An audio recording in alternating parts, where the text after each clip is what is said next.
muleke kutulisa bintu bitasoboka. Akasembayo meya menje wa mwami Gabule. Yes. Obukambwe nga bungi mu kwenforcinga mutimu ya enforcement mu town yawo. Tibu kambwe ko abantu bakimanira mu Kibampaira. Aye nali mu ku bus park akatale tinina pia. Omwana avuga emotoka eyo double cabin. Oba pick up eyo nga mukambwe ino ngali givuga speed ino mukatalaawo. Nabuza nti ki waliwo omubigo bali kumiti beba toni bwe bakola abastekanso embwa abastekanso bakambwe ino anti mwami Shamiru mutukola bubi bene imwe era mbukambwe obwo ati nensonga lwaki oli omeya nabuza nti nga kanemerere mutukola mbone kubwakikola banka nti sowali navuga emotoka nakaswali mwene gwe namukubira tiyagge makulu anti mulekere n'okweta abaana b'abantu amaina nga balikola emirimu bwe bucha kuncho ne bakoba nti tutera okuwulira ebintu nti ADF erumbye Uganda. President yakola directive atudda kuyigiriza abantu kuyita kutudoga na kuyita abantu tujje tufefeto omulabe oyo bagano bwojanga oli kuindicating erine lyo omujasi gobako byati ba mu deploys okujja okufefeto omujasi wa ADF oba muchamu so wali mukozi wa City Council amuntu matini kasolo department ya enforcement nga tumaze okufuna directives those General Katumba amala yawandika ebaluwa yakuba ati mu urban centers dona yo omuntu bokolera ku luguudo emikisa mingi egy'okubanga otomerwa emikisa mingi egy'ebintu by'okwononebwa batukoba ife bene satula yafuluma okuva ministry ya works ne ministry ya trade government ne singo kwenda emisolo ayibona ende emisolo ngoli kuleka abantu abali ku emisolo nga bali kufa ti kirungi. Number 2 otalingirira na alikola yenka alikolera ku luguudo lingirira n'abandi other road users. That is why we believe ge motoka okanti believe ge motoka fubaino okuta abantu babiri muki mu bwongo iyo oli kuvuga no lali ko so luguudo ali kuvuga side ere nti bobona ngo lali kuvuga ali kuvuga alivuga bubi iga at least fune ngeri gyotasa embeera buti abaana aba enforcement babayidde nokanti trade order tibali kuida kunigiriza muntu sekinomu lwakuba nti mukukola emirimu egyo mubamu yakosebwa ninze kasolo gwobona ng'omuntu bwe bali ibikola binu maluisi tobyenda mbatiri kubyenda ayi bintu bikolebwa lwakuba kasolo yatemebe okola yakuba ati muje mukoba abantu baje bakole kino. No, Jinja City is a government. Jinja City has 2 divisions, omuli Northern Division and Southern Division. Northern Division ni mayor, Northern Division ina town clerk, Southern Division ni mayor ina town clerk, and all the departments bwe batenga bisa resolutions mu council bakantu je tukole ABCD titubikola lwakuba nti balikola ekintu ekyo lokuba bikwenda onigiriza omuntu tuli kunonya kyebeeta omusolo local revenue okusoloza omusolo tosobola kusoloza musolo ng'omuntu ali kutundira ku muti gota asimba omuntu mukobo nti gyotundira mu katale kenata olinda ku tonsala kirimi gyokolera mu katale kena gazeti nga nti mwido okoleranga owaiduka gyokolera mu iduka ndide nkusaba license wale bwana aba alikolera mu iduka mwami Shamiru nensonga lwaki buti radio dodiri kugwa because of social media nti yo radio yona ali kutekera obulanko ndi ku dachika 15 kodi bukola butya omwana wa social media da ku recording ekintu nga bwachenda akikube ku mukutu mpaka na abentegere nangu obe entempe aloza atekiri ku social media ne kituufu nze kasolo nda kulinda mawulire ga ku Baba FM betasomya mawulire tisobola kutwala mawulire ago nga matuufu. So government dino Jinja City Council is the top management ina division zalikola enforcement era mpuliranga erina lyanga bambe balita ino mu katu ninze kuba era naikiriza nkubwe ebindi bisalibwa division is the enforcement authority mu division kuba I mean mu City Council kuba division esoloza emisolo. So division ebiri kusoloza emisolo taida kuleka buleka bantu bakolenga bebenda. We have to put people right. Kino tukikola lwakuba default source e Kampala kibe kyabanga when you go to Kampala today you find some order in the city. What guarantee bwe mbita ku luguudo lebe eyezira congestion nga bekyabanga nsobola okubita ku luguudo gundi nasaliza nti nakola nti natuuka wale. So ebintu bino tubikolebwa lwakuba tuli bantu ba mitima mibi. Number 2 abana Uganda kyamukisa mulungi nti akalulu kanku 2026 katuuse ebolo emyaka tyebi okusalawo kulye tuli ife abataka bw'obanga wasima ekyoloni ngaka nga oli kwenda ogate ku balaza londa ajo okuba nti gyogate ku balaza oleka ekyoloni nze kasolo nekyo endogera tijja kugisazaamu era tijja kujja idusa nga tukamaliza ekyenforcement ole yaba n'idduuka lye buti abo balina midaala abandi gyayibaawo biki omuntu yayala awo emberi awo wabaawo obuzibu lwaki ow'edduuka ti neyemulugunya emu mwaida n'emiigo anti ow'edduuka tiyemulugunya ya muntu ewa state council olina nokooti license nga kati banaabantundira emberi nkole ntya nze tikaatunda mwaleka akatale kamamala oluguudo what do you do enforcement yemwe nga tekola ku order ya stage da boda ni taxi ani yakuba tekola taxi dikakolera ku luguudo mu kibugomu taxi dikolera mu paaka tambule mu kuli yes era abakolera ku luguudo sa driver bana aba state council balu mukambiro babikola mu bukyamu of course we can't sort everything at once bibaye batolo ya time wa kadi abana Uganda tuwekala ka sign ayi mutwaje okukimanira twakati muna kayikali dai tutusumbuwa nti you can transact your business kwisimuli ongezera kuko beirezera kuko zeki ate bile bintu bilikola munsi endindi it is on last otoli kwenda kutambula tuli kwenda kuchuka ayi ense eri kuchuka shamiri wajanga mu bank kutwalira omwana fees bitoka etaage ekyo you just need your money on the phone you need the code of your child you pay school fees ino muloza ebintu bino banange balaba bikola baba batya we should move very fast ate mukobero tubayambye kunokendeza enguzi ekyetu kulwanisa enguzi nsale ku bwe tukobamba ko timukaje mutetesa niige nze kyekomba kulyanga ndikufiriza abantu abangi okufuna mukamange tulikola ekitufaida okuba nti abantu baife balwire okutegera ebyetulime nti okola n'ensonga lwaki ife tuvunaanibwa emisango ku mirimu egyetaatu tumwa abakulembeze tudde tuvunaanibwa emisango ku mirimu egyetaatu tumwa buli luguudo ndubita ku ngabwe mbanenze musajja mbanenze enewe ebyitako obiwulira ku ngabo biri kutambula waliwo story gye nabona tiri uba wagifollowinga bayali kyamagwa nagibona ku mawulire ga TV eseba nti basinda abantu noza confusion weri kusinga kwida wakafuna land board ya city eseba aba baire bali kugabanga ebyapa mu season ey'ebisaawa awo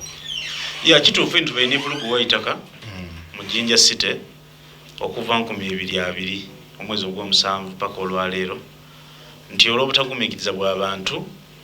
wabairewo abantu okuba nga batwala omukisa ogwo okutekinga advantage okuba nga bakola bebenda buliko ebintu by'akasente akamangu kyetulina mu musaayi nti abantu berera akasente akamangu n'ebintu ebyanguwa abantu tebali patient enough okuba nga tufuna city mu 2022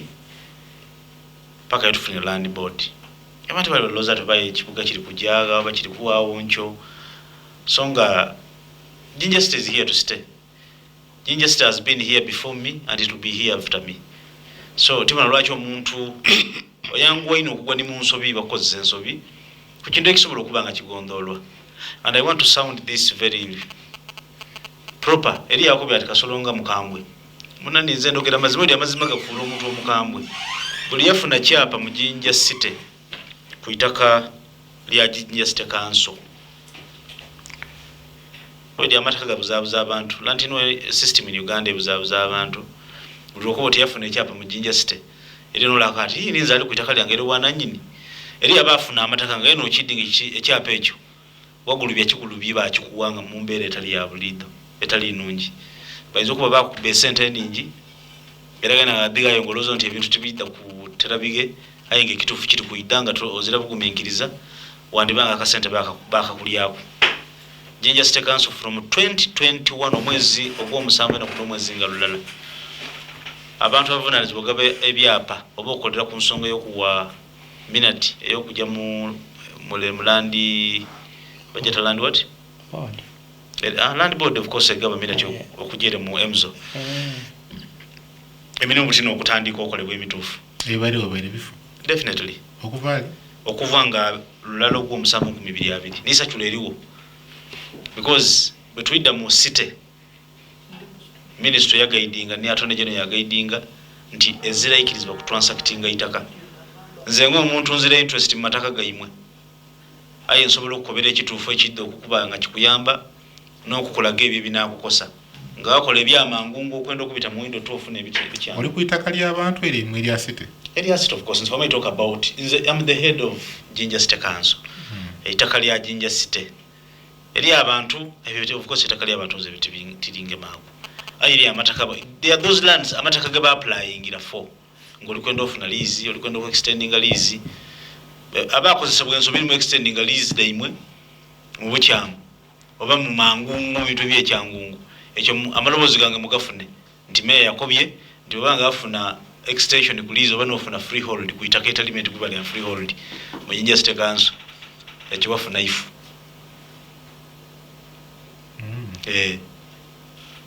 Taito yange koba nti yo worship aidala ndi kuli amulamuzi wekitiibwa. So kyendogera kino kisobola okukozesebwa nga obudulizi oba kisobola okukozesebwa nga ekusalawo bw'obanga eri ettaka ligasaba mugano ge twapulayingira kuba amataka muno most of the land in Jinja City Council, more so in the old municipality, abantu abaidi abali ku mataka gatugeze nga abali ku Kachirodi abalina amayumba okwo omwidi amataka gaime ku gembere emasaba okuva mu Jinja City Council. Your worship. Yes sir. Kabulistani ono mwogera ku ki? Kabulistani kitegeeza ki? Kabulistani tiri lwaki bakigaita ekigambo ekyo kabuli baataku ne sitaani. So kyategereka nti limbo kale we baziika abantu. Kakabuya akakali ku mbali awo akataka ako nakali kusinga kuva ku butikerere mu tawuni wano. Nze naida muidinda muno nga ndi nti kirali ndi tekero lya basiramu kyembeere ndidi paka lunafuna kubigandiiko nimbo n'ebintu ebyendawulo. Of course level gye biri kunze kayi binswiko okutegeera n'okusalawo kulyo because nabona muzere mu Supreme Council ngeri nga bali kuvasinga Uganda Land Commission, of which Land Commission is the owner of land in Uganda. Tina vunaza ku mataka ga Uganda ekitongole kya Uganda Land Commission. I saw a document as far as 1920 something, which is beyond my understanding. But of course as a mayor ndino kubanga I am in charge of whatever is taking place. But as a change eitaka lya abasiramu lya abasiramu erya Jinja Main Hospital lya Jinja Main Hospital tima lwaki abao kukubagana era abantu lwaki tutuvamu mwoyo gwa kuba na mairu eitaka abo banga bale bazikawo bantu eyenda afula oji. So nzenga kasolo in fact nawula ku nteriyo omu ku basiramu abamaani yasitukaya bayina mujuma yatalina lyange mu lujude nakanti nti meya vayo wo yemerera nze tetagana kuvaayo poloti 10 nti nze tetagana kuvaayo nze kasolo bajja kunzika mu Kabulistani awo nze banzika na kiwolo mukuno awezira kyenegomba wonze ng'omuntu. But as mayor, as the custodian of property in Jinja City Council, whoever owns something in the city chiche kyobala nti ngoba nti buli muntu okuba with the rightful documentation of ownership of property. Era kasitobo ogirina ng'ovudde ku bino ebiri prudent okuva mu 2020 ogw'omusanvu nga lulala ebintu ebyakola mu buguyaguya mu city kwedukira batuva mu 2020 nga lulala ogw'omusanvu okujja eno yetuli mu 2024 Jinja City ngeva ku Jinja district wale okutinga advantage. Of course you know betul kwogeranga kwa nombo kutunda milimo tindi service commissions. Of course ni mu land boards dibamu kutunda. So buli ekyakolebwa mu itaka awo 2020 na mulala paka luwatongoiza sitira era lumukambiro idotereze mpapalado ekyo tikyogeranga nkirumamu ekyo njogera mazima buli yafunire ekyapa mugapo eyo okuva 2020 paka olwaleero wafuna kifu kuba Jinja City benezera land board yekola ku ekyo. So lumukambiro na land board najitaawo eri jokola omulimu omutuufu kuba naye n'okutyama yawo minati ku ekyo kyoli kwenda era obe nakyo ngo omwoyo gwomuki mwikaikamu okusinga bire bimwe bairenga mu byokuba buzaabuza. Era ekintu kyetakansaba kintolena mu kuba nti bya mataka ino ndogera kituufu kyo mu Northern Division ku area land committee nti baba twaire mu kooti waire kiri mu kooti nti ayi mwakola mwena ensobi mu mateeka eyaki nti area land committee bako abantu 5 ate mwabisa abantu musanvu ayeshuwa nga lukulu musanvu era land committee element okubako abantu bana soma article 64 of the Land Act obone how an area land committee is constituted but amaina musanvu agasainingibwa ku town clerk and speaker with a minute of council by forwarding a mujinja state council ewange ife tuka mu council of course powers didn't need okusalawo ekituufu ife twakola ekituufu twa vetting amaina ago twabisa amaina aga element okubita mbu mu qualification is omuntu alina kuba ni certificate of good conduct bajigaba integrity tibagisoma Shamiru muntu mulungi mu community nibo tukuba nti timunetaga ku certificate ate bajigabaga omuntu omutuufu aba mutuufu certificate bagigaba kati mujeta ya good conduct you got the Land Act it is very clear omuntu alina kuba with a sound mind omuntu alina okubanga alina integrity alina okubanga alize emyaka 18 alina okuba muna Uganda in fact bogerera ku kyakuba ndi muntu muzale ya ku kyalo kwa alina kubanga muna Uganda because we are talking about matters of Uganda not an area. That is why it is a kasolonga meya asobola okuvuga no najane simba wegulunga meya amateeka gandikiriza bulungi ino ebyalandi sitibitegeera ino buyinza Abrahim Iganga we bali kubayo ngoli kulisa alamwisa abali muno mwana mwana akanti na ilala mwami gabula abasiramu linda kundire ku basiramu imwe mugume mu mutima eitaka bibali imwe ebihandiko mu birina ebigema ku buli muntu bayide ekintu mugana maiso wakibona ati woko ebiwandiko mu birina nibo oliko baba already abawo abantu ebiwandiko mu 2021 paka omwakole launch ya service gundi ebitibike magana land board bona balina biwandiko ebitike magana land board ebyali mu court bikuvaira ebintu baide era bere contagious okuva ino mere it is not about the land board okay era nzenga meya baide abantu mu question ye itaka area Kablistan muntu olemu era sebo mukulu district card no mukulu aba regional card mukama wange nze ndi kusaidiyo kuba era nduke ni mufuto byali onako nti njya kukolera ekintu ni ku board ya jinja state council iyo mwene ndakondera ekirabo katonda mwene ali binakyali sasulamu okay muzei kobla we bali kuba ngoli kutulisa katufune kwa abantu batono kuisimu male okay chairman ko se dachika ibiri mwana gabula ne yanziza bali kulaini yes we bali no tikuba nti nenze kubateyo bati otubuzize ekigemagana ku byenguudo nenze okwinunulaku nti oil district dino batu wakibeeta district roads committee akakiiko ako kalondebwa